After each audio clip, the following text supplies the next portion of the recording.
características da igreja.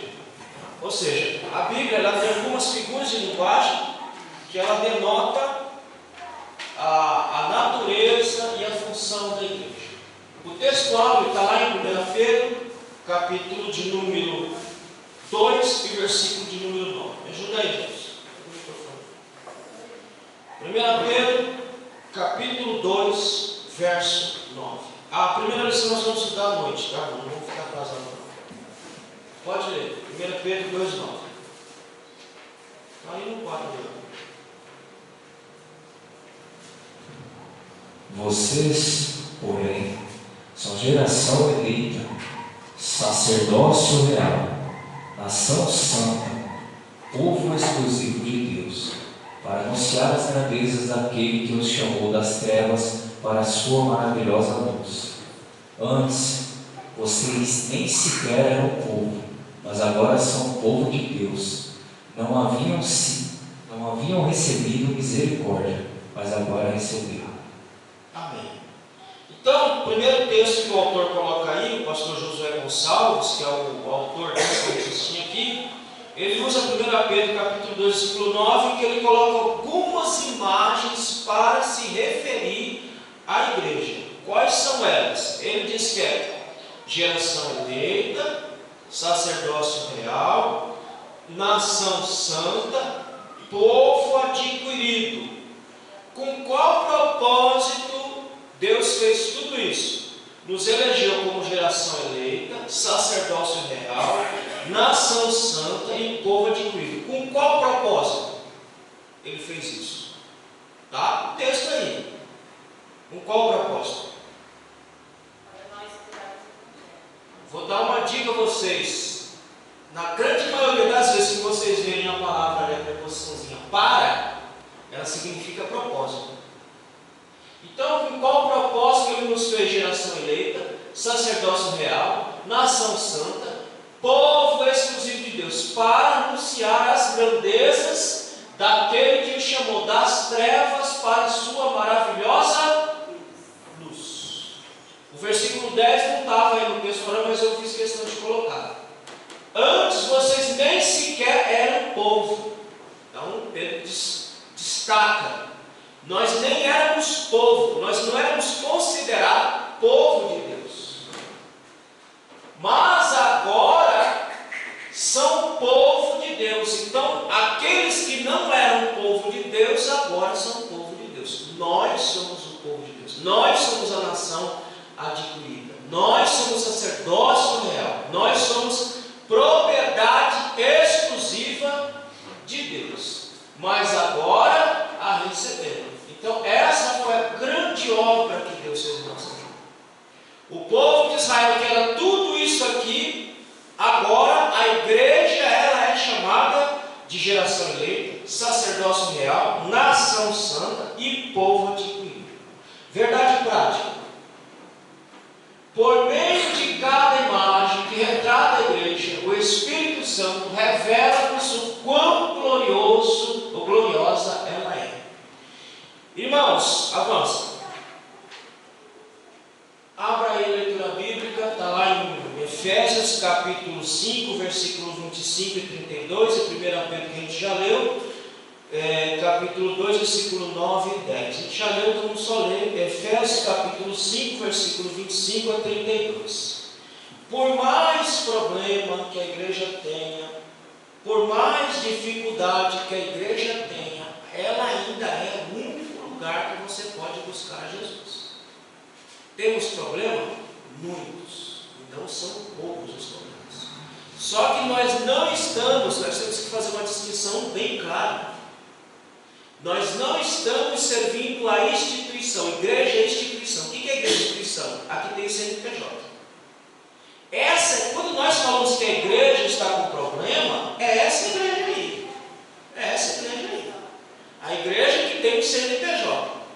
E quem está só na igreja CNPJ são os causadores de problema para a igreja institucional. Amém, meus irmãos? Estão me entendendo? Sim ou não? Agora, a igreja verdadeira, a igreja orgânica, a igreja viva, essa continua sua marcha triunfal para os céus. Mesmo dentro desta igreja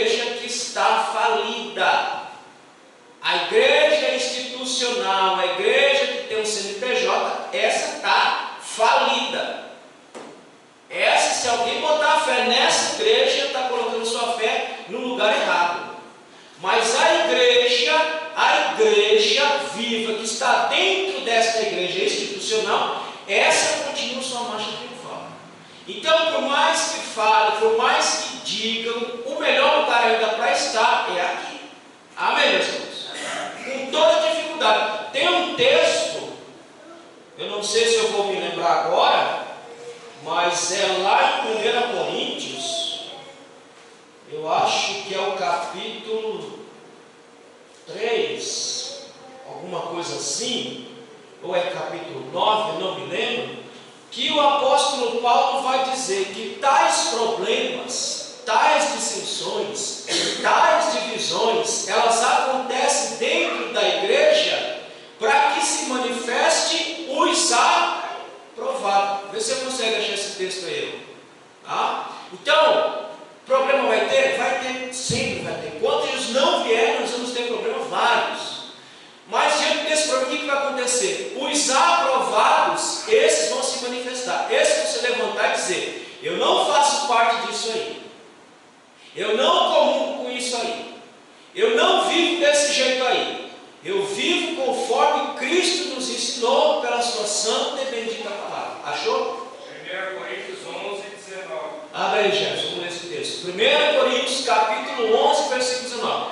Olha, irmão, por que existe problema dentro da igreja CNPJ? Da qual a igreja orgânica faz parte. E os causadores de problema não é a igreja viva. Porque a igreja viva não causa problema, irmão. A igreja viva não causa problema. A igreja viva procura resolver os problemas. Mas quem não é igreja viva são os causadores de problema. Lê.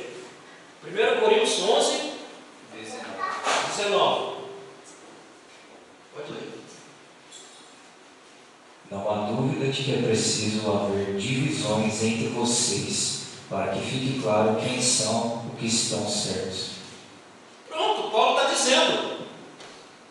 Numa tradução mais antiga, se não vê a palavra lá, está assim: ó, até importa que haja entre vós heresias. Heresias aqui não é ensino doutrinário, desvio doutrinário. Heresias aqui, nesse texto aqui, é separação, é divisão.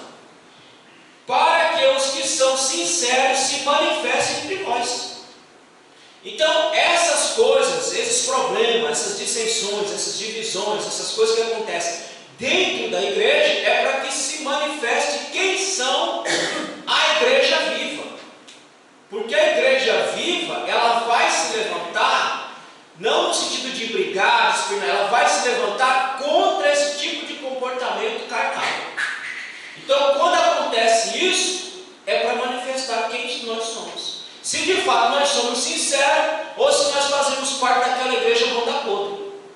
Aí nós vamos saber quem é a igreja de verdade e quem é a igreja bunda podre. É por isso que Paulo está dizendo: é necessário que essas coisas aconteçam para a gente saber quem é quem nesse balaio de gado. Amém, meus irmãos? Mas a igreja ainda é o melhor lugar para você estar. Essa ideia de sair da igreja e servir a Deus em casa, irmão, não vê esse trimestre, nós vamos ver. Nessa lição de hoje nós vamos ver, e amanhã também nós vamos ver. Não existe crente fora do corpo. Não existe. Crente tem que estar no corpo. Crente tem que estar na igreja. Crente tem que estar congregando. Crente tem que estar orando. Crente tem que estar buscando. Crente tem que estar na igreja. Fala. Tem dois não foi ainda, pastor. Qual? O Efésio. Nós não lemos ainda não. Vamos ler agora. Pode ler aí, Jefferson. Leitura bíblica em classe está lá em Efésios capítulo 5, do versículo 25 a 32. O problema que eu citei a vocês está nessa seara aqui, ó. Está nessa seara aqui. Vamos ler. Efésios capítulo 5, versículo 25 a 32. Pode ler. Marido, ame a sua esposa, assim como Cristo amou a igreja e deu sua vida por ela. Ele fez isso para dedicar a igreja a Deus, lavando-a com água e purificando-a com a sua palavra. E fez isso para também poder trazer para perto de si a igreja em toda a sua beleza, pura e perfeita, sem manchas ou rugas ou qualquer outro defeito. O homem deve amar a sua esposa assim como ama o seu próprio corpo. O homem que ama a sua esposa ama a si mesmo, porque ninguém odeia o seu próprio corpo. Pelo contrário, cada um alimenta e cuida do seu corpo, como Cristo faz com a igreja.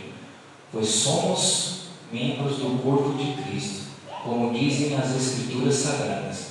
É por isso que o homem deixa o seu pai e a sua mãe para se unir com a sua esposa, e os dois se tornam uma só, uma pessoa só. Há uma verdade imensa revelada nessa passagem das Escrituras, e eu entendo que ela está falando a respeito de Cristo e da igreja. Irmãos, Efésios capítulo 5. Olha como é que Paulo vai fazer a relação entre Cristo e a sua bendita igreja.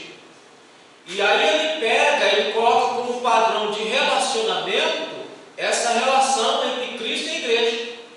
Ele começa dizendo: vós, marido, amai a vossas mulheres, como também Cristo amou a igreja, e a si mesmo se entregou por ela. Então Cristo vai estabelecer o padrão de relacionamento entre um homem e uma mulher. Qual é o padrão? É o amor, porque o amor ele é sacrificial. O amor sempre busca o bem do outro, nunca o mal do outro, sempre o bem do outro. Versículo 26, ele diz: por que ele se entregou? Por que Cristo morreu pela sua esposa, que é a sua igreja? O versículo 26 está dizendo: para santificar, purificar com a lavagem pela palavra. Então a morte de Cristo, ele veio para quê? Para santificar a sua igreja, purificar a sua igreja e lavar a igreja pela sua bendita e poderosa palavra. Então o amor de Cristo pela igreja foi tão profundo, tão intenso, que ele morreu pela sua igreja, devido ao amor que ele tinha pela sua igreja. E ele continua tendo o mesmo amor pela sua igreja. Qual é a primeira razão para você não se afastar da igreja? Porque Cristo morreu por cada um de nós, para nos purificar, para nos santificar, e fez tudo isso agora pelo seu sangue e pelo poder da sua palavra. Então é por isso que eu não posso me afastar da igreja. É por isso que eu não posso me afastar da igreja. Porque, irmão, é aqui que você aprende a ser crente. Sim ou não? Sim. É aqui que a gente aprende a ser crente. Você tem uma igreja que tem uma palavra, é aqui que a gente aprende a ser crente. É aqui que a gente aprende a conviver um com os outros. É aqui que a gente aprende a lidar com as diferenças. É aqui que a gente aprende a compreender que cada um é diferente um do outro, e que ninguém vai ser igual a ninguém.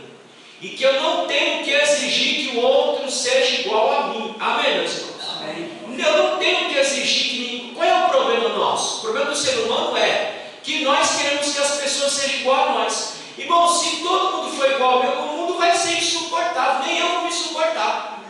Se eu tiver mais 7 bilhões e 999 Luiz, eu me mato. Porque eu não vou me aguentar. Ou você entendi que você deve se olhar no espelho, deve pensar que você não tem hora que você fala: eu mesmo não me suporto, não sei como é que outro ser humano me suporta. Porque sempre tem esse dia que você está tão arretado que você fala: eu não sei como que eu me suporto, porque não tem jeito, você tem que se suportar. É aqui que a gente aprende a lidar com essas coisas, irmão. Não é? É por isso que Paulo faz a relação aqui do amor da igreja, que põe o padrão de marido e mulher, que põe o padrão, tem que ser esse padrão aqui. Porque aqui a gente aprende a ser corpo, se torna um só corpo em Cristo Jesus. Amém, irmãos? E o 27, para que ele faz tudo isso?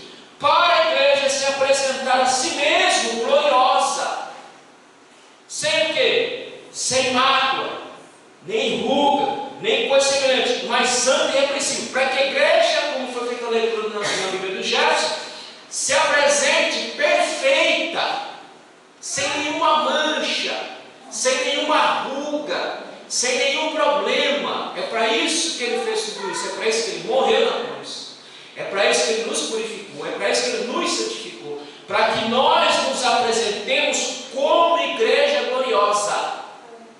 E perceba que Paulo está dizendo que a igreja tem que se apresentar assim.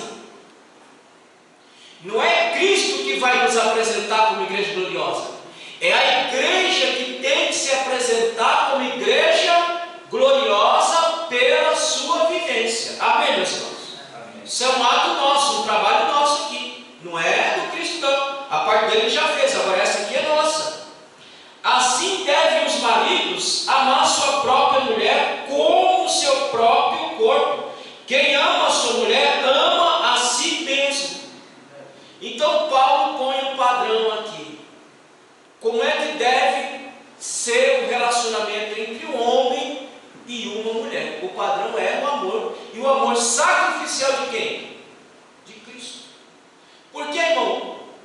Irmão, assim, quando um homem é um cachorro, um cão miserável, um desgraçado, que maltrata a sua mulher, é porque ele não se ama. Sim ou não? Sim. E a Bíblia não mente. Quando o homem é um cão miserável, que ele maltrata, que ele fala coisa dura para a mulher, que ele chega até às vezes de fato de bater, porque essa desgraça não se ama. Porque quem se ama não se maltrata. Você deve se amar, sim ou não? Sim. Oh, irmão, vocês estão com dúvidas em amar vocês mesmo? Eu me amo. É por isso que eu me cuido. Eu não vou me jogar debaixo de um trem. Eu não vou me mutilar. Eu não vou me auto-sabotar. Porque eu me amo. Então, Cristo está dizendo, olha, aí Paulo vai dizer, se você se ama, ele vai dizer aqui no próprio texto, versículo 29, porque nunca ninguém aborreceu a sua própria carne, antes alimenta e sustenta, como também o Senhor na sua igreja. Então, se eu me amo, eu não vou me maltratar. E se eu digo que eu amo a outra pessoa, eu estou dizendo que eu amo aquela pessoa assim como eu me amo. Portanto, eu não vou querer o mal daquela pessoa, eu vou buscar o bem daquela pessoa. Aí Paulo vai dizer, também como o Senhor a sua igreja. É por isso que Cristo cuida da sua igreja, porque Ele cuida, Ele ama a sua igreja. Então, Paulo estabelece que o relacionamento entre a mulher deve ser como padrão o amor de Cristo, porque é um amor sacrificial. Por quê? Porque somos membros do seu corpo. Nós perfazemos os membros do corpo de Cristo. E cada membro prefaz todo o corpo de Cristo. Então, se os membros se amam, eles não vão se auto-sabotar, se auto-mutilar, se auto-maltratar. Verso 31, por isso deixará o homem seu pai e sua mãe, e se unirá à sua mulher, e serão dois uma só carne. Tudo isso aqui ele está trazendo em mente a união entre a igreja e o seu esposo. A igreja ela se uniu com Cristo como uma só carne e se faz uma só unidade com Cristo. Aí Paulo está dizendo, assim deve ser entre o homem e a mulher. Mas ele está estabelecendo a relação da igreja com o seu Cristo. Se nós amamos Cristo, não tenha dúvida, irmão. Cristo nos ama e tanto Ele nos amou que Ele morreu por nós. Agora, a questão é, será que o nosso amor em relação a Cristo tem a mesma intensidade? Porque se ela tiver a mesma intensidade, eu vou ser um com o Cristo. E minha comunhão será uma comunhão perfeita para a glória de Deus. Amém, meus irmãos? Por isso que Paulo está dizendo, por isso o homem deixará seu pai e sua mãe, e unir-se a sua mulher, e fará uma só unidade.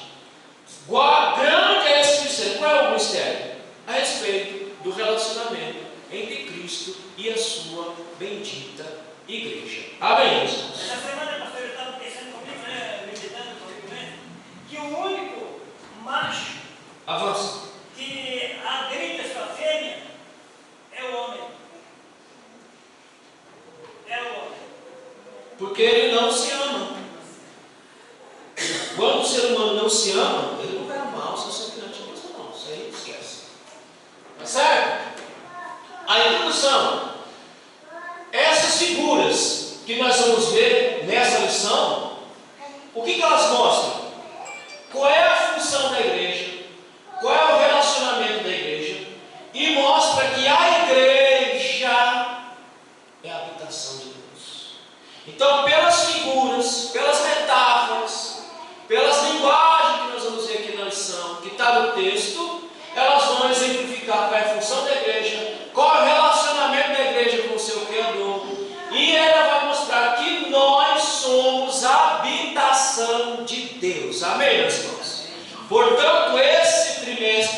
você vai aprender sobre eclesiologia. O que é isso? É a doutrina da igreja. Entender o que é a igreja. O problema, irmão, é que nós não estamos entendendo mais o que é a igreja. Abra aí, ô Jefferson. 1 Samuel, capítulo 4, versículo 21. Vamos ver uma coisa aí. Irmão, é por isso que eu falo assim, leia a Bíblia. Leia a Bíblia que você vai ver que nós estamos voltando para trás, minha gente. Em vez de nós estarmos, como eu preguei semana passada, avançando, nós estamos andando para trás. O que diz aí? 1 Samuel, capítulo 4, versículo 21. Esse é isso mesmo, acho que é esse aí mesmo. 21. 4, 21. Mas deu ao menino o nome de Cão, explicando: a glória será de Israel. Disse isso falando da tomada da arca de Deus e da morte do seu sogro e do seu marido. Ela disse: o fracasso de Israel estava tão grande, que aquilo que simbolizava a manifestação de Deus entre o povo foi levado pelos filisteus. Aí a mulher tem um filho, coloca o nome desse filho de Icabote, que quer dizer: foi-se a glória do Senhor, foi-se embora. E no ano passado nós estamos no livro do profeta Ezequiel, que ele viu a glória de Deus indo embora. E depois em visão ele viu a glória de Deus vindo. Mas primeiro ele viu a glória de Deus indo embora. Então nós estamos voltando para trás, minha gente. É por isso que a gente fala, gente, lê a Bíblia, estuda a Bíblia, para não repetir os mesmos erros. Nós estamos repetindo os mesmos erros, estamos andando para trás. Em vez de avançar, nós estamos andando para trás da igreja. Foi-se a glória do Senhor. E a gente vê que a glória está indo embora pelas adições que estão sendo feitas dentro da igreja, dentro da liturgia da igreja. Você fala assim, mas ô pastor, a liturgia é uma coisa tão simples, é simples para a cabeça de vaca. Porque quem tem Jesus na mente sabe que a liturgia é importante. Ela compõe o culto. Quando nós começamos a perder graça em alguns elementos da nossa liturgia, é porque a glória, já está se levantando e indo embora. Irmão, eu digo que aqui na igreja nós só temos que só a rabeira da glória. Por enquanto. É o que está sustentando a igreja ainda, a rabeira da glória. Porque a glória já está se levantando. E nós estamos andando para trás. A gente vê elementos que não tem culto sendo colocado no culto. O que leva o crente, o que leva o pastor a ficar com invencionismo no culto? A glória foi embora. Quando o espaço fica vazio, o que tem que acontecer? Vamos, minha gente, o que tem que acontecer? O espaço nunca fica vazio. Pela lei da Bíblia, uma casa nunca fica vazia. Ou ela está cheia de Deus, ou ela está cheia do diabo. Quando o espaço começa a ficar vazio, tem que se preencher com alguma coisa. Aí você vê os elementos do culto sendo mudados todo santo dia. Por quê? Porque a Icabote, a glória do Senhor, foi-se embora. E para preencher aquele vazio, a gente começa a colocar elementos estranhos dentro do culto, dentro da nossa vida, porque a glória foi embora. Então, está tudo na Bíblia, é só a gente ler, meditar, que a gente vai ver que nós estamos andando para trás, em vez de avançarmos para frente, nós estamos avançando para trás. Como diz o ditado, daqui para frente só para trás. É assim que nós estamos. Daqui para frente só para trás. Estamos andando para trás, estamos regredindo. Em vez de avançarmos, começamos a regredir, porque estamos deixando a glória de Deus escapar. Como nós lemos aqui no versículo de número 27. Para apresentar a si mesmo igreja gloriosa. Nós é que temos que nos adornar como igreja gloriosa. E isso demanda um trabalho. Amém, meus irmãos? Então, por essas figuras, nós vamos ver qual é a função, qual é o relacionamento e a habitação de Deus. Esse trimestre nós chamamos de eclesiologia, doutrina da igreja, ou estudo da igreja. Avança. Ponto 1. Imagens que descrevem o relacionamento. Qual é o nosso relacionamento? Primeiro, antes de avançar aí, por que estudar sobre este tema? Para que estudar sobre a igreja? Primeiro, para combater o espírito individualista que é característica do homem ocidental. Nós somos ocidentais. pegar o homem oriental, você vai ver que o senso de coletivismo é muito grande. Maior do que no homem ocidental. O homem ocidental é individualista. Ele pensa o quê? Ele pensa nele.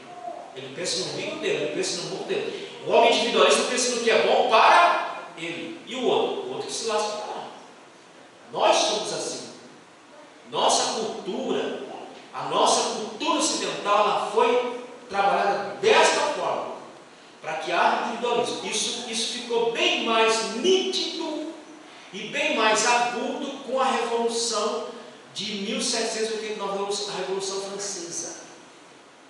Que os individualismos começou a se exacerbar de lá para cá, não param mais. Então, por que tem essa constituição, essa configuração, irmão, que o povo não entende, fica brigando, fica debatendo, fica metendo pau em cima disso? É porque não entende a natureza da igreja, não entende. Uma das naturezas, por que Deus deixou a instituição acontecer? Exatamente para isso aqui, irmão, para quebrar o espírito individualista, porque quem é individualista não consegue fazer parte da coletividade. É fácil você perceber uma pessoa individualista, ela não participa, ela se isola, ela fica isolada, mas ela não consegue fazer parte daquilo que é coletivo, daquilo que é vivência da igreja. Ela fica se isolando feito ilha.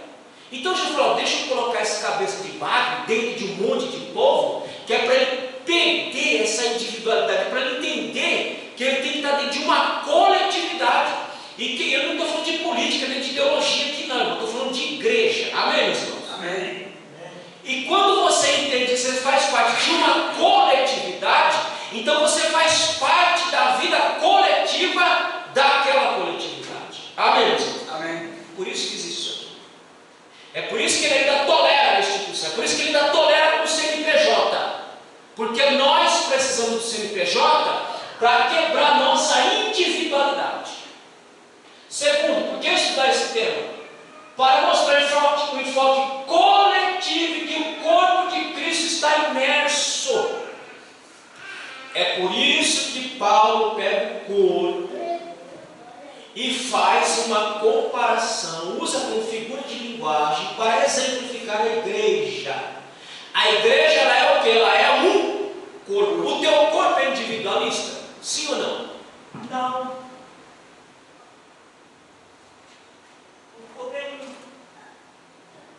O teu corpo é individualista? Sim ou não? O teu corpo, ele é individualista? É, gente? Não. O seu pé esquerdo quer ir para frente, mas o pé direito quer ir para trás. Acontece isso aí? Quando a sua mente dá o comando, vamos andar? Vamos para frente. Vai as duas perninhas. Vai as duas perninhas. Porque o corpo não é individual, o corpo é coletivo. Cada parte, cada membro, os membros internos, os membros externos, trabalham numa coletividade para o bem do corpo todo. Por isso que Paulo pega o corpo como figura de linguagem. Quer dizer, não dá para entrar dentro deste corpo com uma mentalidade individualista. Nós entramos neste corpo para entender que nós fazemos parte de uma coletividade, trabalhamos para o bem de todo mundo. Amém, meus irmãos? É por isso que tem que estudar esse tema. E para combater essa raça ruim que vive falando da igreja. Terceiro, para fortalecer a ortopraxia. Quem sabe o que é ortopraxia? Quem sabe aí? Ortopraxia, orto de algo reto, direito. Praxia, prática. Para fortalecer a ortopraxia, ou seja, para fortalecer a ideia de como a igreja deve andar de forma correta, como diz Paulo aqui, sem mancha, sem ruga, sem mácula nenhuma. Então, quando você vai para a coletividade, você vai aprender a andar de maneira correta, como se deve andar como igreja. Então é por isso que ela existe, é por isso que ela está aqui. Quarto, participação regular nos cultos e santa ceia, elementos que fazem criar vínculo comunitário entre os. Irmão, como é que o individualista vai fazer parte disso aqui? Cultos regulares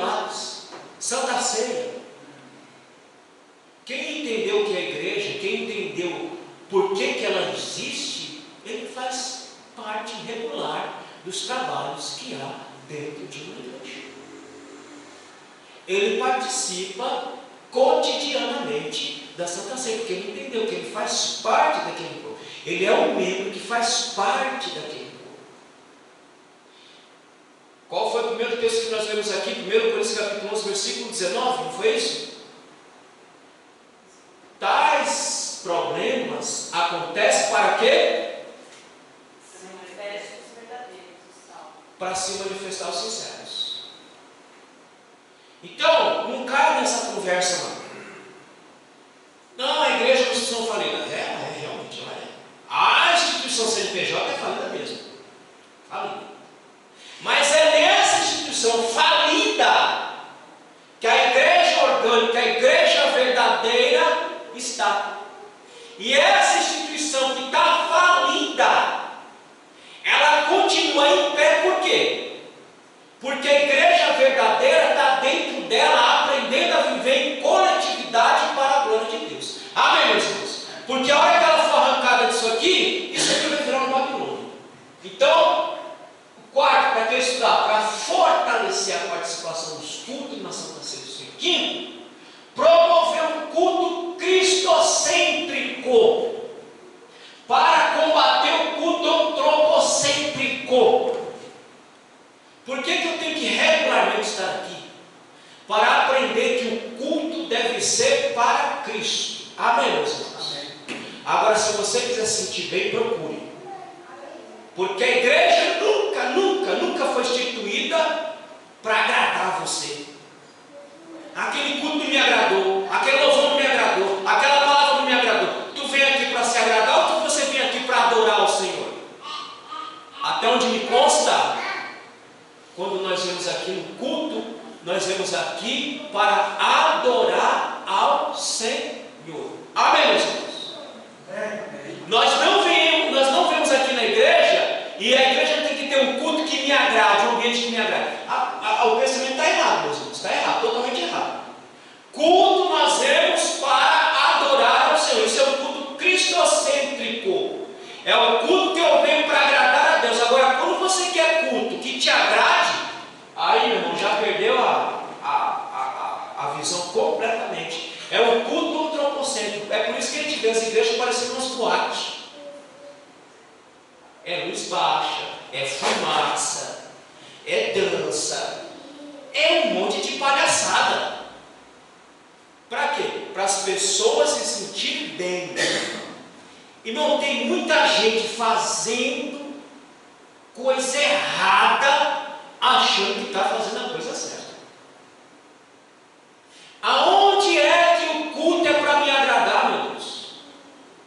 O culto não é para agradar a mim, o culto é para agradar a Deus. Se eu adorar ao Senhor, você vai sair daqui abençoado. Você vai sair daqui abençoado. Não interessa o que aconteceu, mas se você vem, tipo, eu vou lá no culto para adorar ao Senhor, então o seu culto vai ser um culto abençoado. Agora, o culto de hoje é um culto para o homem. É um louvor para o homem, uma mensagem para o homem, é um ambiente para o homem, tudo para agradar o irmão. E tem muita gente caindo nessa conversinha fiada. A idolatria do homem, né, pastor?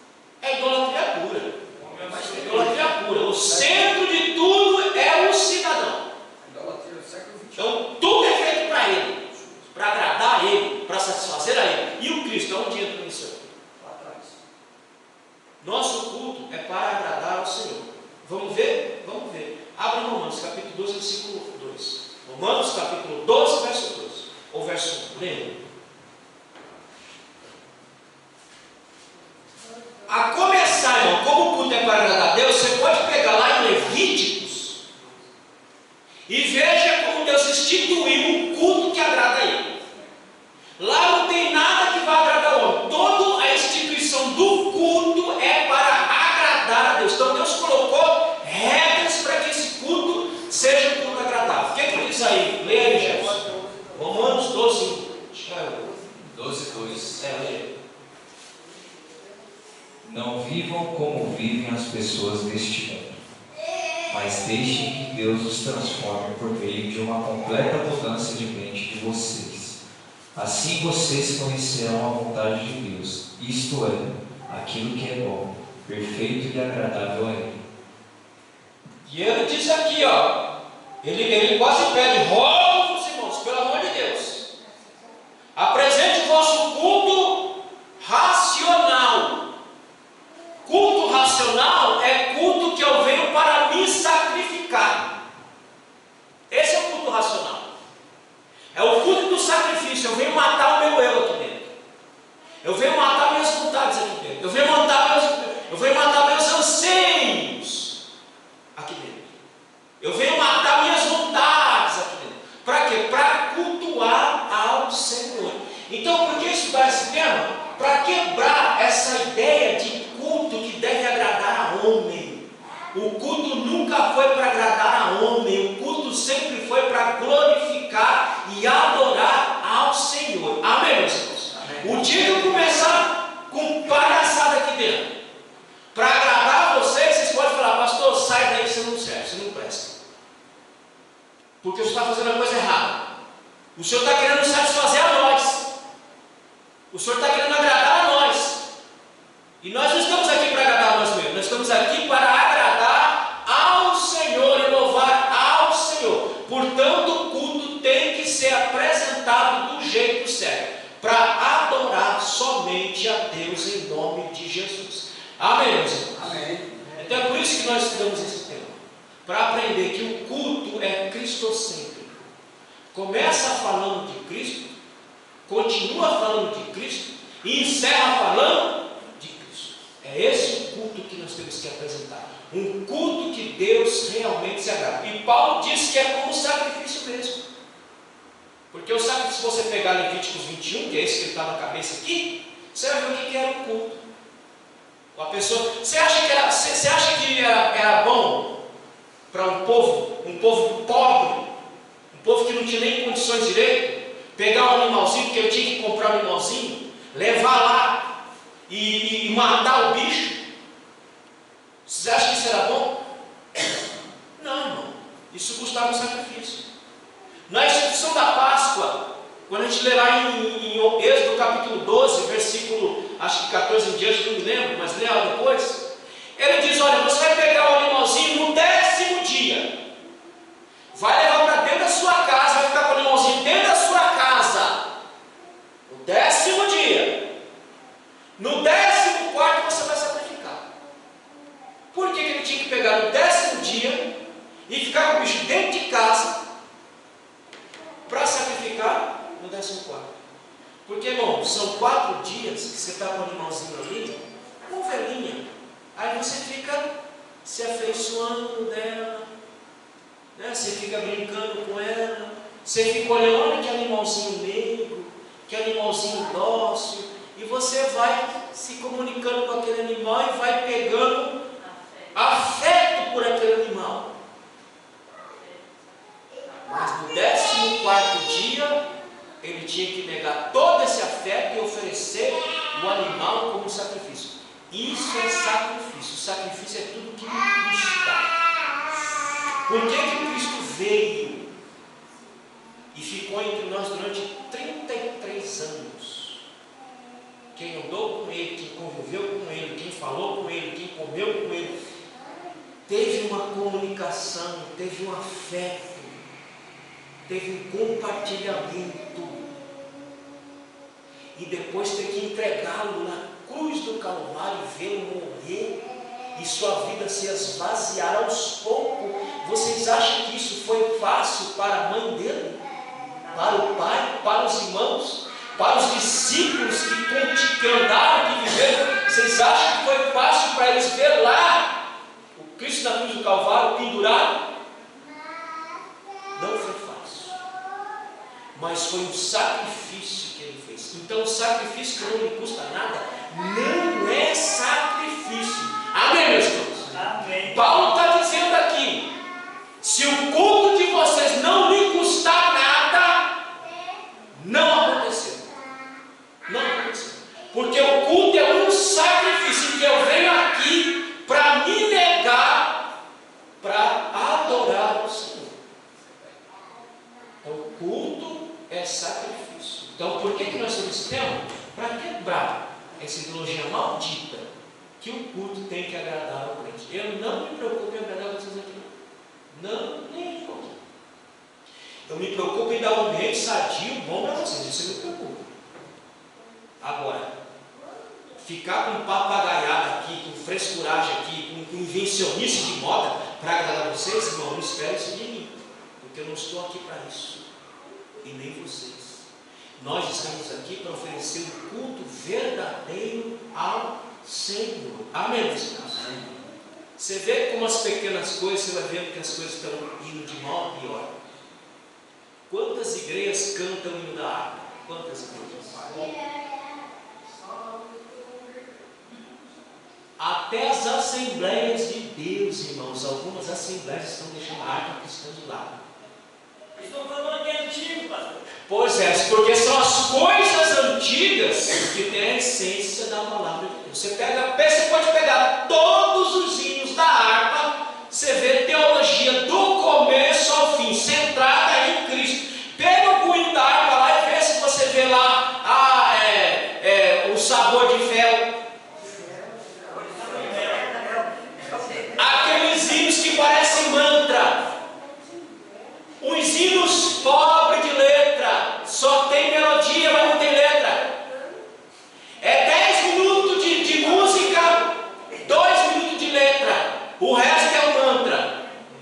Aí fica no mantra, para levar a pessoa nisso. Irmãos, tem que ser como diz a Bíblia.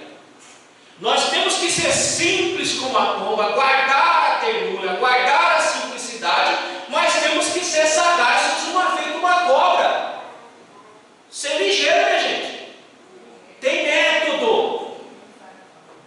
Ah, mas aquele fruto tal está explodindo. É claro que está explodindo, minha gente. Porque ninguém lá está para exigir nada de ninguém. Ninguém lá está para falar de santidade. Ninguém lá está para falar de Jesus vai voltar. Está lá para colocar o método para se manter na riqueza. E aí coloca o método para enganar um bando de trouxa, e tem muito trouxa. Enquanto tiver um trouxa na rua, tem um esperto para enganá-lo. E na igreja não é diferente. Tem muito esperto enganando muito trouxa. Por quê? Porque os trouxas não leem a Bíblia. Porque quem lê a Bíblia vai dizer, isso aqui é uma papagaiada, isso aqui não vai me levar a lugar nenhum. É método que estão colocando dentro das igrejas, em cima dos púlpitos, para enganar a gente, para instituir o reino dos homens. Então nós cultuamos a Deus, não a nós. E culto é sacrifício. Amém, meus irmãos? Então todas essas práticas servem para fortalecer a identidade coletiva da igreja. A igreja não tem identidade, meus irmãos. Nós estamos perdendo nossa identidade. Antigamente se sabia quem era crente, quem não era. E não estou falando de roupas. Estou falando de essência. Estou falando de roupa, não. Estou falando de essência. Aí muda-se a roupa. Antigamente se conhecia por uma roupa. Muda-se a roupa, não sabe nem mais se é crente. Por quê? Porque a essência não está mais lá. A essência foi-se embora. Eu estou falando de essência. Estou falando de pano. Nós estamos tão descaracterizados nossa identidade que nem usando o padrão o pessoal deve estar reconhecendo. Aí quando você sai do padrão, aí esquece. Aí que o povo diz, nossa, já desviou, meu Deus do céu. Porque sabe quem é crente? É como o rosto não brilha mais, como a luz não refulge mais. Nossa, essa pessoa desviou. Não, eu sou crente ainda. Ué, mas eu pensei que não era crente mais não. É por conta da roupa? Não, é porque não tem mais o brilho no Cristo. Então, tipo assim, ela vestida de crente, mas o semblante de Cristo ela não tinha. Ela só estava passando a imagem que era crente. Aí mudou de roupa e piorou. Aí tirou a roupa, é isso? Piorou. Piorou. Os irmãos entendem? Não é roupa.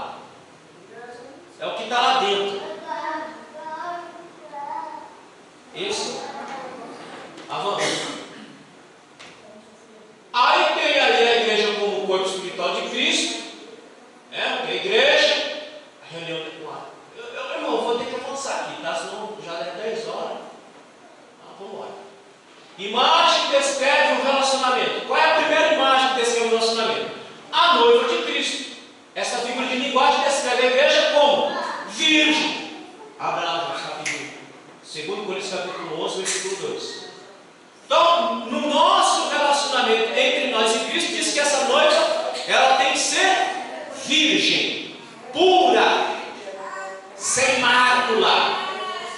Nenhum homem a tocou, nenhum homem a defraudou. Ela é pura. Por isso Paulo diz: a igreja tem que ser igual a uma virgem que se prepara e adorna para o seu esposo. Hoje em dia que está tudo bagunçado mesmo, mas há 50, 60 anos atrás, vai pegar um monte de 60 anos atrás e pergunta: tu casaria com uma mulher defraudada? Eu digo: nunca, rapaz, nunca, porque essa mulher já passou para uns 10. Eu queria uma mulher pura, virgem. Leia. 2 Coríntios 11:2. O mesmo zelo que Deus tem por vocês, eu também tenho, porque vocês são como uma virgem pura que eu prometi dar em casamento, somente a um homem, que é Cristo. Aí, o que é uma mulher virgem? Uma mulher fiel, fidelidade, pureza, castidade da igreja. É isso. A primeira imagem de noiva fala disso aqui, irmão. Fidelidade, pureza, castidade. Por isso Paulo diz: sem ruga, sem mácula, sem nada, pura como virgem. Avança.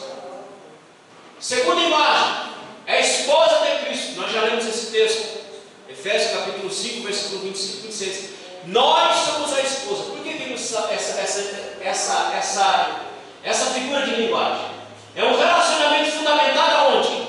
Fundamentado no amor, na submissão, na entrega, no sacrifício. Irmão, se o casamento entre um homem e mulher tiver todos esses elementos aqui, tem tudo para dar certo, tem tudo para ir até morrer, até os dois se arrebentar junto. Não só, não larga.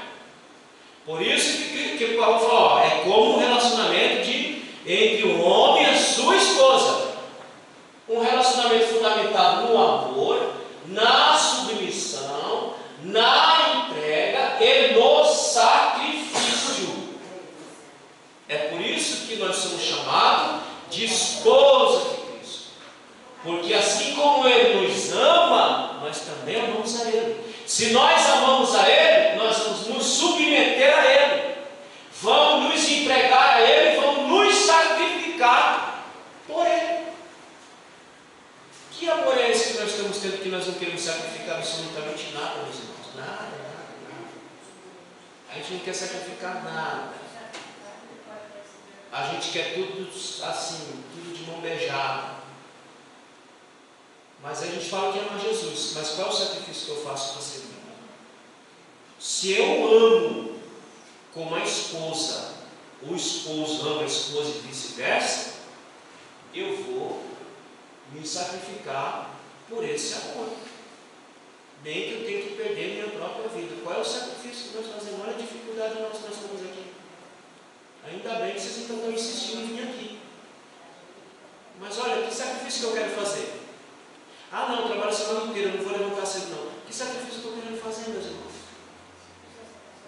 Não, eu trabalho a semana inteira, eu não vou fazer aquilo que o pastor pediu não. Que sacrifício estou fazendo? O amor é sacrificial.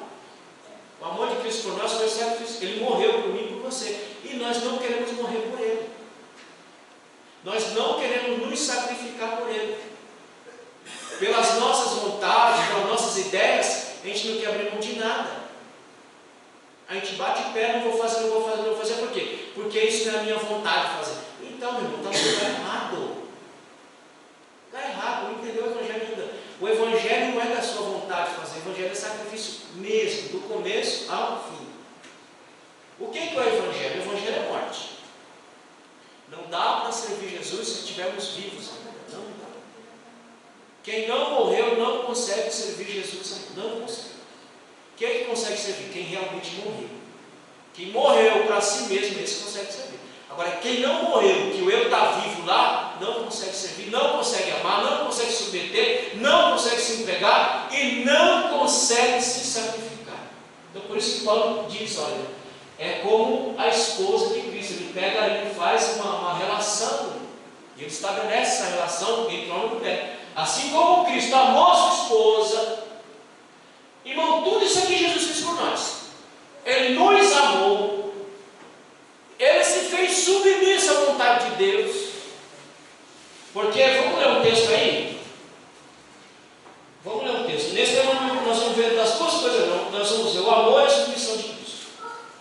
Acho que é Apocalipse capítulo 13, versículo 8. Leia, gente. Apocalipse capítulo 13, versículo 8. Ó, nesse texto está tudo isso aqui, ó. O amor, submissão, entrega e sacrifício de tudo nesse texto, Apocalipse capítulo 13, versículo 8. Leia.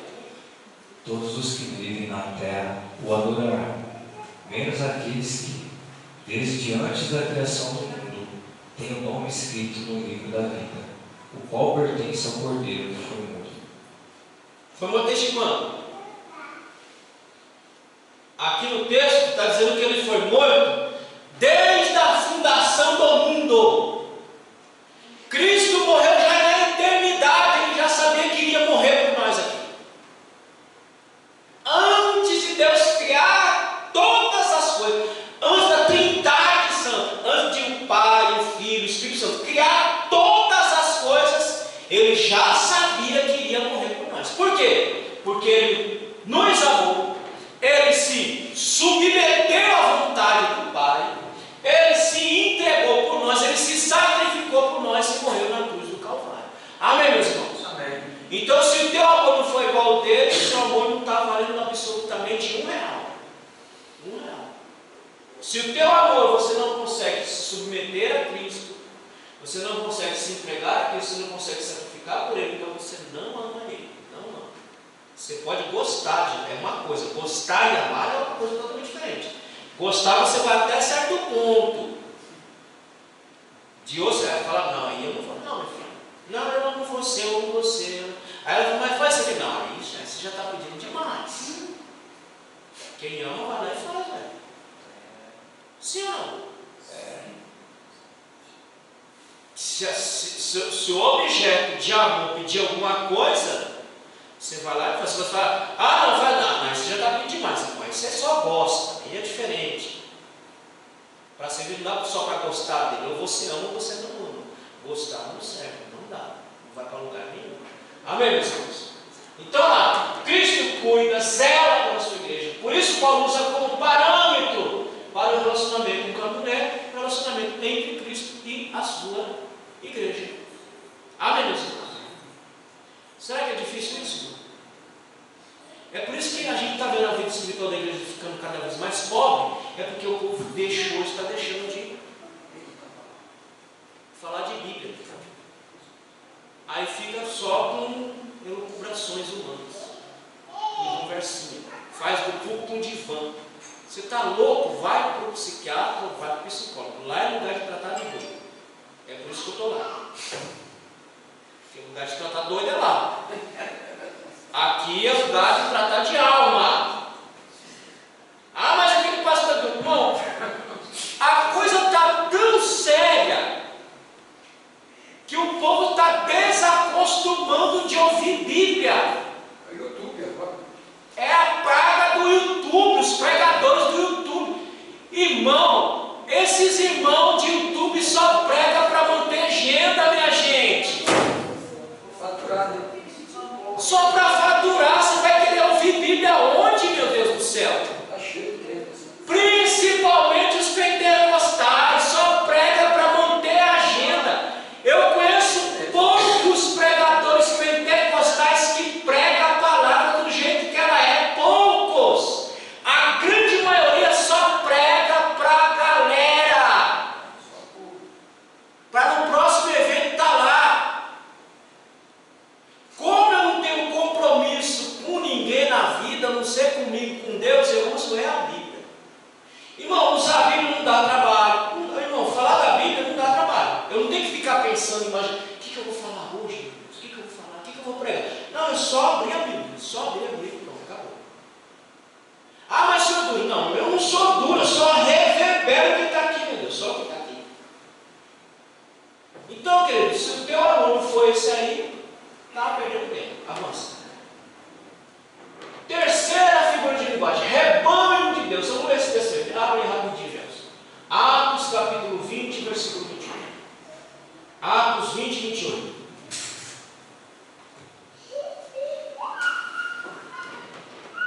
O que diz aí? Atos capítulo 20, versículo 21. 28. 20 e 28. Esse texto é quando Paulo reúne os presbíteros da igreja de Éfeso, que ele está subindo para Jerusalém, e ali é a despedida final, então ele chama para dar as instruções, e olha o que ele diz aí nesse versículo aí. Cuidem de vocês mesmos. Ó, primeira coisa, primeiro conselho de Paulo, cada um cuide de sua galinha. É o primeiro conselho de Paulo. Cada um cuide de sua galinha. Ou seja, cada um cuide de sua própria vida primeiro. Para quê? Continua. Cuidem de vocês mesmos e de todo o rebanho do Espírito Santo. Aí, por partes iguais. Cuide primeiro de você, para depois você cuidar de quem? Do rebanho. Irmão, é por isso que eu me cuido do jeito que eu posso. Eu faço tudo o que eu posso para poder cuidar de vocês. Se eu não conseguir me cuidar, eu preciso cuidar de vocês. É por isso que hoje eu passo em psicólogo, é por isso que hoje eu passo em psiquiatra, porque eu preciso estar com a minha cabeça em ordem. Para quê? Para poder cuidar de vocês, para eu subir aqui em cima desse púlpito aqui e poder trazer mensagem para vocês, que alimente a alma de vocês, que dê defesa a vocês para enfrentar esse mundão lá fora, que vocês não ficam comigo 24 horas. Mas aquilo que vocês aprendem é arma suficiente para vocês se defenderem lá fora. Então, se eu não me cuidar de mim mesmo, como é que eu vou cuidar da igreja? A primeira ordem de Paulo aos seus presbíteros é: cuide de vós mesmo. Então, tudo que eu puder fazer para me cuidar, para cuidar de vocês, eu estou fazendo. Porque eu preciso me cuidar primeiro para cuidar do rebanho de Deus, que foi colocado por quê?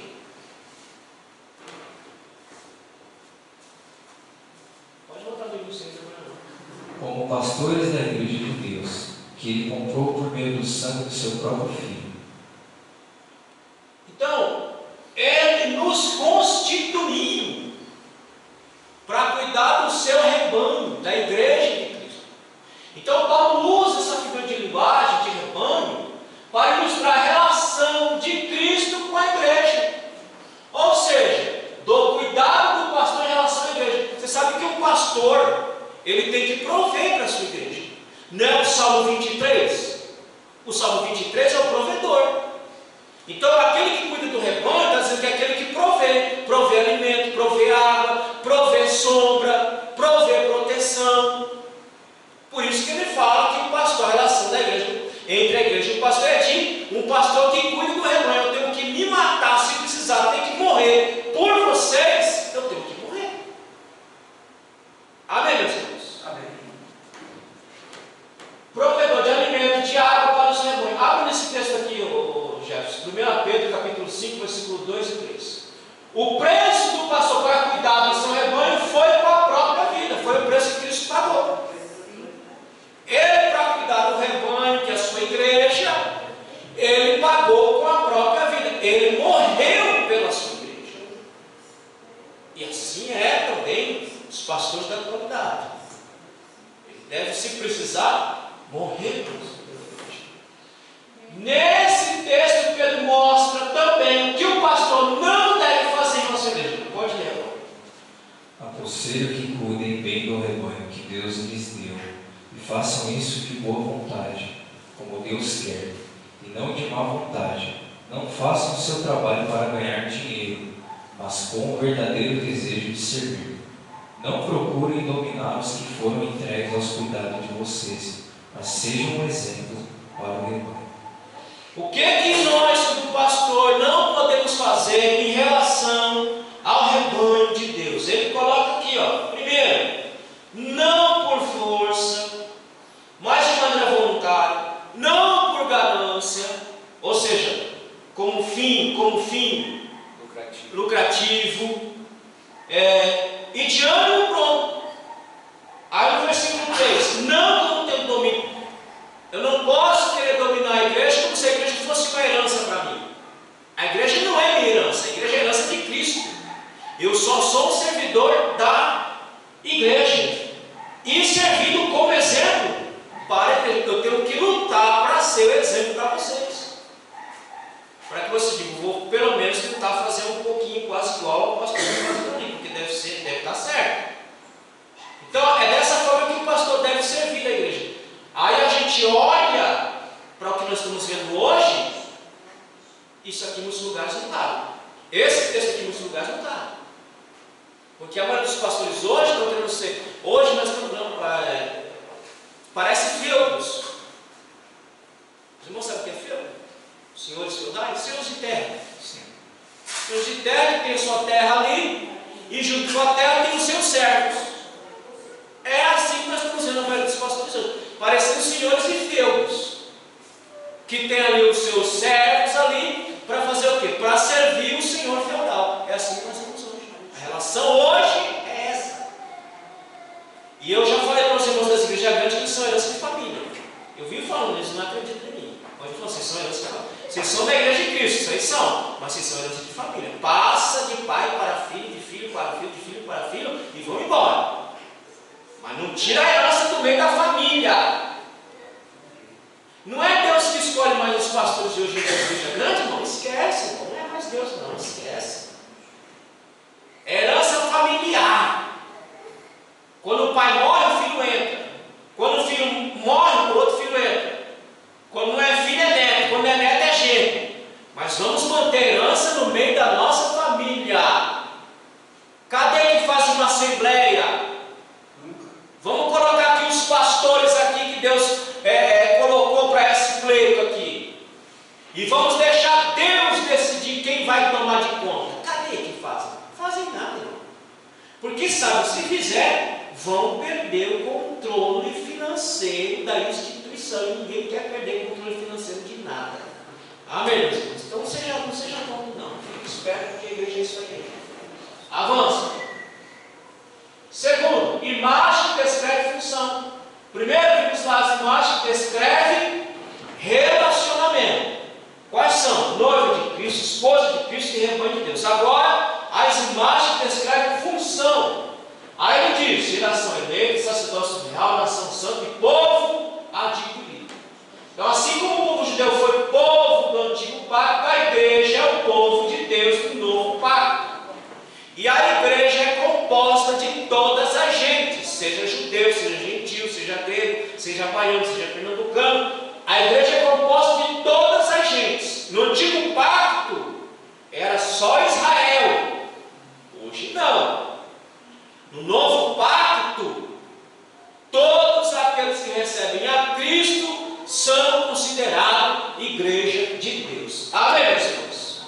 Então lá, geração eleita, raça. No Novo Testamento, tanto judeus como gentios fazem parte de uma única raça. Vamos ler esse texto aqui rapidinho, Efésios capítulo 2, versículo 12 a 14.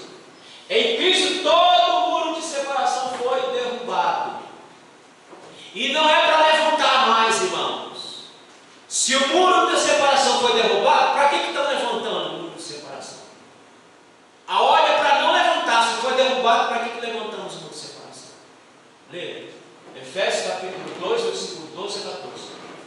Naquele tempo vocês estavam separados de Cristo. Eram estrangeiros e não pertenciam. Olha, irmão, olha quem nós éramos. Nós não éramos, a gente não era nada, a gente era o cão. A gente não tinha nada, a gente não tinha Deus, não tinha esperança, a gente não tinha nada. Continua. Eram estrangeiros e não pertenciam ao povo escolhido de Deus. Não tinham parte nas suas alianças. Olha, a gente não tinha parte em nada. A gente não tinha herança nenhuma. Nós éramos uma coisa sem dono. Continua. Que eram baseadas nas promessas de Deus para o seu povo. E neste mundo viviam sem esperança e sem Deus. Aí vocês se viam como louco. Vocês viam feito doido, perdido, sem saber para onde ir. Mas agora não. Continua. Mas agora, unidos com Cristo Jesus, vocês, que estavam longe de Deus, foram trazidos para perto dele pela morte de Cristo na cruz. O muro de separação foi derrubado. Não existe mais classe privilegiada. Todos que recebem a Cristo, todos esses são povo de Deus e fazem parte da nova aliança, que é o sangue de Cristo derramado por nós. Então, a primeira imagem descreve a função, que nós somos o quê? Uma geração eleita. Quem? Todos que recebem a Cristo. Segundo, avança. Sacerdócio real. Pedro tira essa imagem do antigo sacerdócio instituído em Levítico. Deus manda Moisés, ó, pega Arão, sua família, esses aqui serão a tribo de Levi, a tribo que será primogênito, eles não terão herança na terra porque eles vão me servir. Então eles eram instituídos para servir nas coisas sagradas do Senhor. Agora, no Novo Testamento, lá era uma classe, era uma tribo. Então a tribo de Levi, da qual Arão e seus filhos faziam parte, essa tribo foi separada para servir ao Senhor no templo. Só essa tribo. No Novo Testamento, quem é? Todos nós somos sacerdotes. Não é mais uma parte, não é mais uma tribo, não é mais uma gente. Todos que estão em Cristo são sacerdote real diante do Senhor. Para quê? Para anunciar o ano aceitável do Senhor. Ali era só a tribo de Levi que servia nessa função. Hoje a igreja de Cristo é o sacerdote para as nações. Nós, geração eleita, nós, sacerdócio real, hoje nós temos essa obrigação para o comum, de anunciar o ano aceitável do Senhor a todas as nações, a todos os povos, a todas as gentes. Amém, meus irmãos? Amém. Todos nós podemos queimar incenso. Não era antigamente quem fazia isso era só o sacerdote ou o sumo sacerdote. Hoje não. Hoje todos nós podemos fazer orações intercessórias por todos os homens. Não é só uma tribo, não é só uma classe, não é só uma parte da humanidade que pode fazer isso. Hoje toda a humanidade que está em Cristo tem a obrigação de queimar incenso. Vamos ler esse texto? Salmo 141, versículo 2, que é o ministério da oração de intercessão. Leia aí, Salmo 141, versículo 2. Recebe a minha oração como se fosse incenso, e que as minhas mãos levantadas sejam como a oferta da tarde. Então nós hoje podemos ser esse sacerdócio real. Avança. Tem uma aí, depois eu chego lá. Vamos lá. Nação santa e povo adquirido. Já lemos isso? O esta imagem diz o que o povo deveria ser e fazer. Ser o quê? Nação santa, povo adquirido. Isso nós somos. Fazer o quê? O povo deveria ser totalmente consagrado e separado para servir a Deus. Então, nessa figura de linguagem de nação santa, ele diz o que nós temos que ser: nação santa, povo separado, povo adquirido. E fazer o quê? Servir a Deus. Nós somos chamados para servir a Deus. Amém, meus irmãos? Amém. E servir a Deus exige o quê? Exige o que servir a Deus? Sacrifício. Sacrifício. Sacrifício, irmão. Você tem que quebrar o ego. Não existe serviço sem sacrifício. Isso vão pegar, vão pegar do conhecido para os conhecidos. Que hora você levanta, Jefferson? 5 horas da manhã. Não é gostoso, você está lá dormindo. Você liga que hora? Dorme que hora? Às 10h30. 10h30, vamos colocar 10h30, 11 horas. Quando dá 5 horas, tem que estar de pé. Aí põe roupa, aí toma café, aí sai daqui, aí vai lá para a estação, pegar aquele trem, parecendo uma lata de sardinha. Gente fedida. Tem cara que... Irmão, segunda-feira é o pior dia para pegar trem. Qualquer tipo de condução, porque os cabas já vêm curtindo do fim de semana, já vem. Tem Deus que nem toma banho, vai podre. Aí você tem que estar no meio daquela gente fedida, bafo de onça para cima de você, aquele cheiro de esgoto que sai da boca de alguns, e cachaça misturada no meio. Aí você fica 1 hora naquele aperto. Aí depois tem que pegar ônibus. Aí desce lá, aí pega ônibus, aí até chegar lá no serviço, irmão, já chegou cansado já. Já chegou com vontade de voltar para casa. Aí depois vai lá, tem que aguentar, é supervisor, é gerente, é tanta gente enchendo o saco, aperreando sua cabeça. Aí você sai que hora? 6 horas. 6 horas, aí vai chegar aqui quase 7h30, 8 horas da noite. Aí começa. Irmão, isso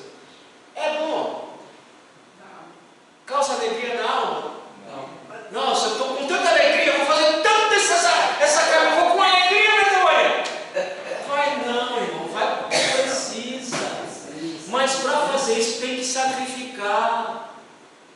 Vai sacrificar o tempo, vai sacrificar o corpo, vai sacrificar a mente, vai sacrificar a vida.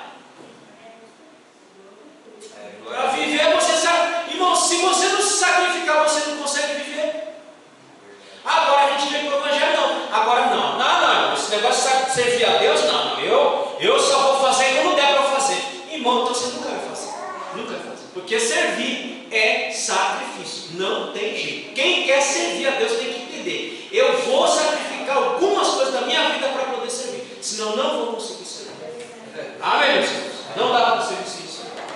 Então, nós somos aí nação santa para sacrificar. Avança.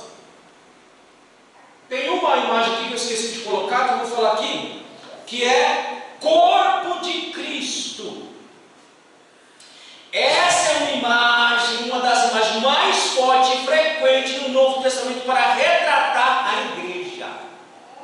Nós somos o corpo de Cristo e Cristo é a cabeça. Nós somos mais do que uma organização, irmãos. Nós não somos só o CNPJ, nós somos um organismo vivo. Um organismo vivo que dá vida ao CNPJ. Tira a igreja viva de dentro da igreja CNPJ, o que vira o CNPJ? Nada. Somos nós que damos vida ao CNPJ. Somos nós que dizemos que aquele CNPJ é verdadeiro ou mentiroso, porque somos o corpo de Cristo. Então a analogia da igreja como corpo é muito significativa. Primeiro, porque retrata a harmonia e unidade que há no corpo. Por isso que Paulo pregou essa analogia. Porque há uma harmonia no meu corpo e há uma unidade no meu corpo. Todos os seus organismos internos e externos trabalham em harmonia e unidade para fazer o bem-estar do corpo todo. Amém, meus irmãos? No corpo humano, tudo está em seu devido lugar. Todos cooperam para o bom funcionamento. Logo, nenhum membro faz menos parte do corpo que os demais. Todos são necessários. É por isso que Paulo pega essa figura de linguagem e diz que nós somos o corpo de Cristo, que vai relatar, vai retratar a harmonia e a unidade que deve haver no corpo de Cristo. Terceiro, então nós vemos aí o segundo ponto, nós vemos aí as imagens de função. Qual é a função? Geração eleita, sacerdócio real, nação santa, povo adquirido. E segundo, somos o corpo de Cristo. Essa é a nossa função, de ser igreja nessa terra. Terceira imagem que descreve a habitação. Santuário de Deus. Vamos ler. Abra lá em 1 Coríntios capítulo 3, versículos 9, deixa aberto lá. Então no antigo pacto Deus estabeleceu um templo exterior. Qual era o templo? O templo de Salomão. O templo que Herodes reconstruiu. Ali era a habitação de Deus, no templo. Nós vemos 1 Samuel capítulo 4, versículo 21, que a arca foi levada embora. A tenda da congregação ficou sem essência. Porque a essência da tenda da congregação, que era o antigo templo, ficou sem o símbolo máximo da representação, da manifestação de Deus dentro da sua casa, que era aquela arca do concerto. E Cabote foi-se a glória do Senhor. Por quê? Porque a presença não estava mais dentro do templo. Então o templo que foi construído era onde Deus se apresentava para o povo e para as nações. Enquanto a arca estava ali dentro, a presença estava ali. Quando a arca foi-se embora, a glória foi-se embora. Como a glória foi-se embora até hoje para eles, irmãos. E Cabote, a glória foi-se embora até hoje. É por isso que nós, ano passado, nós lemos, estudamos Ezequiel. Ele diz que ele viu a glória de Deus embora, mas ele também viu a glória vindo numa visão estrondorosa. Eles ainda vão ver a glória de Deus vindo sobre eles novamente. Por enquanto ela foi-se embora. E nós aqui temos que segurar essa glória para ela não ir embora do nosso meio. Em alguns lugares já foi faz tempo. Mas a gente tem que segurar aqui ainda em nome de Jesus. Amém, meus irmãos? Amém. Então, o antigo templo era um lugar onde era a manifestação da glória de Deus. E o que Deus fez agora? Aí vocês vão lembrar de João, capítulo 4, aonde a mulher pergunta: onde é que nós vamos adorar? Aqui no Monte Gerizim ou lá em Jerusalém? Cristo, nem no Monte Gerizim, nem em Jerusalém, porque os adoradores adoram a Deus em espírito e em... Verdade. Ele está dizendo, a manifestação agora é em você, não é em paredes mais. A manifestação não é em paredes mais, a manifestação agora é em vocês. É em vocês que eu vou fazer minha glória se manifestar, não é mais em paredes. Então, por isso está aqui, o novo pacto, esse santuário não é feito por mãos humanas, por isso que ele diz, eu não habito em templo feito por mãos humanas, só habito em templo feito pelas minhas mãos. Que somos nós. Nós somos o templo, nós somos o santuário, aonde Deus habita e aonde Ele manifesta a glória de Deus para as nações. Mas construído pelo próprio Deus. Vamos ler esse texto aí. 1 Coríntios capítulo 3, versículo 19.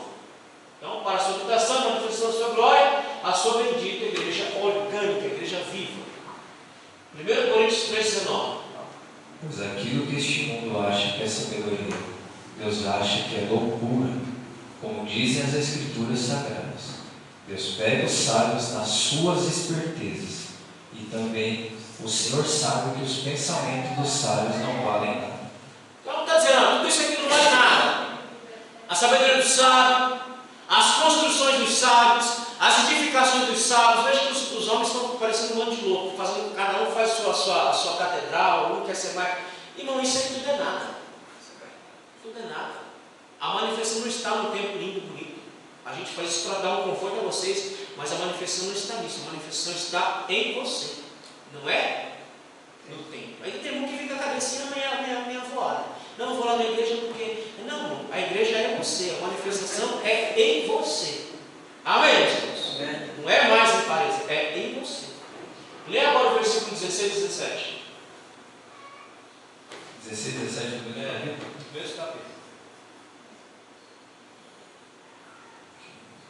Certamente vocês sabem que são o templo de Deus e que o Espírito de Deus vive em vocês. Agora você já sabe. Eu não estou mais naquele tempo lá que eles ficam lá. Não estou mais lá. A glória foi embora faz tempo. Agora vocês são soldados. É em vocês que eu manifesto. Continua. Assim, se alguém destruir o templo de Deus, Deus destruirá essa pessoa, pois o templo de Deus é santo e vocês são o seu templo. Então Paulo coloca aí o perigo de você profanar o templo de Deus. Não é isso aqui. Isso aqui já pode meter uma bomba e explodir. Mas ele coloca o perigo de você profanar o templo onde ele habita e manifesta a glória dele, que é você mesmo. Você é esse templo. Então hoje não é mais em paredes que ele manifesta, esse é o problema da cristandade, Deus. Não, eu vou lá na igreja lá porque É bonito. não é bonito. É produção. Vem lá no templo de Salomão. Você pode ir lá, irmão, e não receber absolutamente nada. Se você entender que o templo é você, que é em você que a glória vai se apresentar, vai se manifestar, aí é outra história. E é bonito mesmo, né? Amém, meus irmãos? Avança. Nós somos a casa de Deus. Assim como a casa de Jacopé fazia uma grande família, nós somos essa grande família. Nós somos essa casa de Deus, constituída de uma grande família. E toda família, ela vai ter os seus problemas, suas dificuldades, mas ela se ajusta. Engraçado, sabe o que é engraçado? É que o povo tem problema e sai da igreja. Olha a comparação de Paulo. Nós somos uma casa de uma grande família. Quando você tem problema, você sai do meio da sua família? Você diz que não é minha família mais não. Vou mudar de... Tem como mudar de família? Vai para outra, talvez uma. Não, vou para outra família. Essa família aqui eu não quero mais não. Me cansei dessa família. Vou mudar de família. Eu não vou fazer mais parte da família dos Cândidos e dos Oliveira. Eu vou mudar de família, que é a minha família. Parte da minha mãe, parte do meu pai. Vou mudar. Não quero mais essa família. Vou para a família sei lá da onde. Vou escolher outra. Matarazzo. Oh, meu Deus. Vou largar da família dos Cândidos Oliveira, que não tem muito, e vou para a família dos Matarazzo. Dá para fazer isso, irmão? Dá para fazer isso? Então, meus irmãos, Se nós somos uma grande família, não tem como se mudar de família, meu Deus. Não, meu Deus, é a mesma coisinha. É os mesmos. Você vai até coisa até maior. Só muda o lugar, só muda o nome, só muda o endereço. Mas continua lá a mesma família.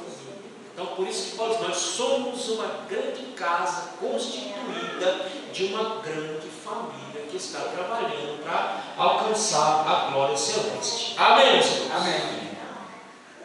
Aí, encerrando, avança. Qual é o privilégio de ser igreja, irmão? Diante do que foi exposto, podemos dizer: primeiro privilégio, é uma instituição formada por salvos que perfazem o rebanho de Deus. É um privilégio você vir para a igreja institucionalizada, aonde você vai se encontrar com a igreja viva para fazer o que nós chamamos de rebanho de Deus. Segundo, a igreja exerce uma função sacerdotal entre os povos. Olha o privilégio que você tem de anunciar o ano aceitável, Senhor, entre os povos.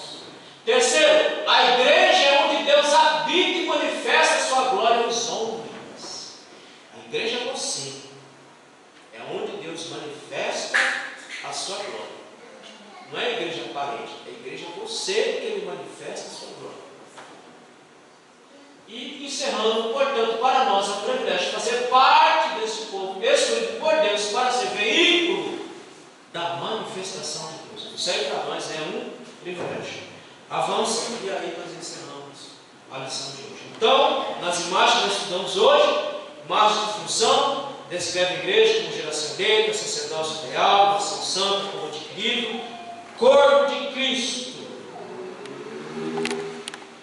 E aí faltou uma aqui, acho que não, eu preguei tudo, falei tudo. Então as imagens que descrevem a habitação, santuário, casa de Deus e privilégio de ser essa igreja, essa casa de Deus que somos nós, ser rebanho de Deus, em nome de Jesus. Amém, meus irmãos? Deus abençoe, em nome de Jesus. À noite nós estamos aqui de novo.